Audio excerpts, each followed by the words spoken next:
Now here, let's import some pictures, like how to import some pictures in your Photoshop.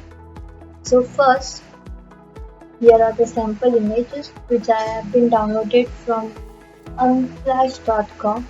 The site is free to download all your images however you want to. So now for example, I want image number 2, this image in my this workspace. You can simply drag here and the image occurs. Okay. The another is now you want to open your new image in a new document. So these are the document layers you can create. You can open your document over here.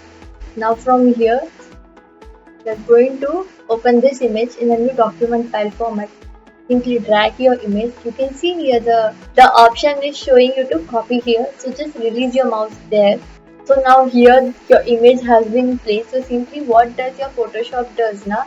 Your Photoshop simply copy your image from one to another one. There is no such layers. There is not such things that you have to link your image with another one. Your Photoshop just copy or just duplicate of the uh, further image to the another one.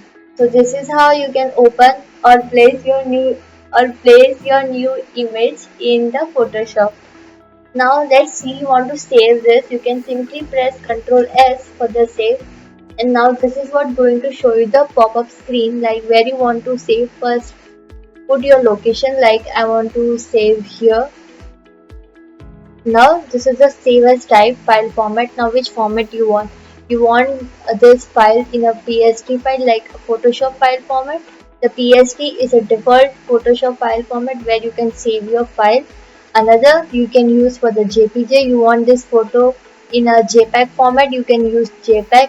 Either you want the PNG format, you can click on the PNG. This save format is up to you, which format type you want to save. But for now I'm going to save in a PSD file format, because further if I want to use this file again, I can rechange here also. Okay, so let's save. So now here a PSD file has been saved.